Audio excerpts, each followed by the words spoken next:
I'm Anthony with Selling Heroes with my wife Sharon, the hostess with the mostest, Hi, Yeoman everybody. Snyder. And we're here today with Tony Isabella, comic creator, editor at Marvel for many years, right? I mean, Several years at Marvel. When did you start at Marvel? I started at Marvel Halloween 1972. That was your first job, right? That was my first job in comics. Yeah.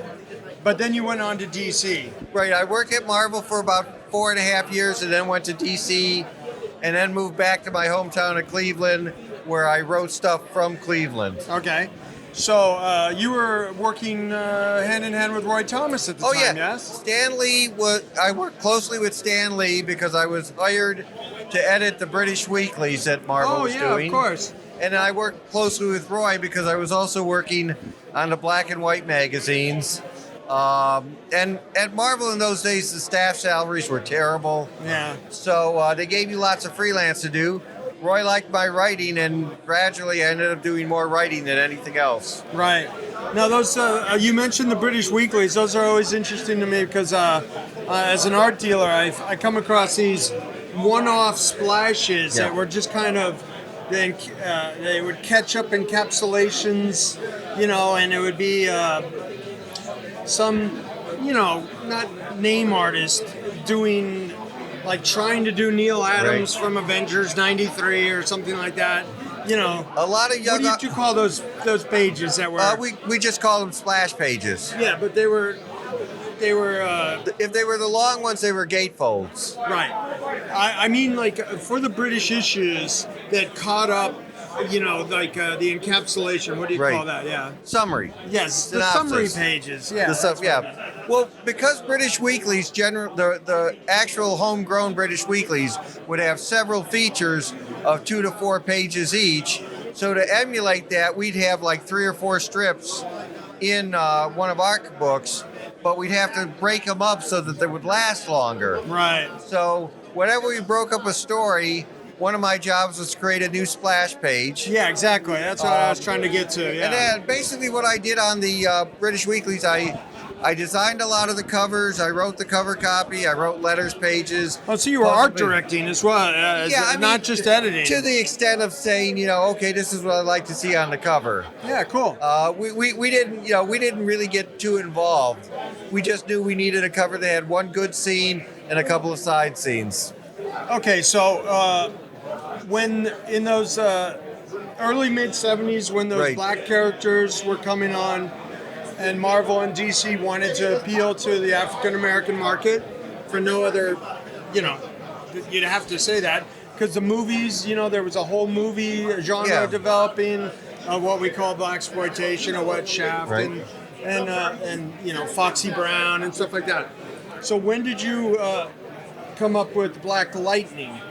The seeds of Black Lightning go back to when I was a teenager in Cleveland. Okay. Cleveland was a very segregated city. My first black friends were comic book fans who came from the east side of Cleveland to the west side of Cleveland, where I held comic book club meetings. Oh, cool. And I was like 17 years old. Diversity wasn't really in my vocabulary. Yeah. I just thought it was unfair that my black friends didn't have more characters like them. So I told myself if I ever got into comics, I would work on characters of color. So when I got to Marvel, I did some Luke Cage, I did some Falcon, I created Misty Knight and Iron Fist. And then when I went over to DC, I had an opportunity to create a black superhero from scratch. So I wanted a character kids could relate to, which is why he's a teacher. I wanted to do the inner city stories, which is why he's not a Superman level powered character. Mm-hmm. And the idea of him coming back to his old school, I took from Welcome Back, Kotter. Okay. So the show is on the WB, right? The CW. Or CW, yeah. Yes. Wasn't it the WB? It was at one point, now it's the CW. Okay, yeah, the Warner Brothers Network, whatever. Yeah. Right. And it's doing well, right? It's doing great. It just got renewed for a 3rd season. Right, that's what I was going to ask you. Congratulations, Third that's season. awesome. Thank you. So that means you get paid. Congratulations. I get paid, but actually I've been involved unofficially in the series since before there was a series. Yeah? I wrote the core values paper that was kind of the start of the process. Oh, you helped with the pitch. Yeah, and Then Salim and Marv Akil, when they were hired to be showrunners, we had hours of conference calls. It was so great to work with people who were they shared the same core values that I shared for the character. Mm-hmm. They flew me out to Burbank to spend time with the writers. I correspond with about half the cast. In fact, I was on the set for the last week of shooting for the second season, and the love and respect shown to me. I mean, boy, I recommend that to comics creator. If they could have a show done with their characters with a cast and crew that love them that much, they should definitely do it. Well, that's a great story. I'm close friends now with Marvin Jones, who plays Tobias Whale, who is nothing like the character he plays. He's the sweetest man on earth. My favorite... This guy? No, that's Cress Williams, who plays Black okay. Lightning. Yeah. Tobias Whale is the villain. Oh, the villain. China McLean, who plays the youngest daughter, she was doing a scene. She's now a superhero as well. Yeah, I saw that. She comes out of the scene while I'm on the set wearing her costume, sees me, squeals with delight, runs over and hugs me. Yay, the guy who created the job I have now. Yay. Oh, yeah, I must have had hundreds of people thank me for their jobs.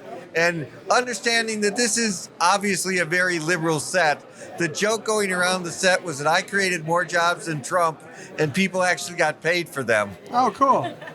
So yeah, no, it's a wonderful cast and crew. Fake news. Fake news. Yeah.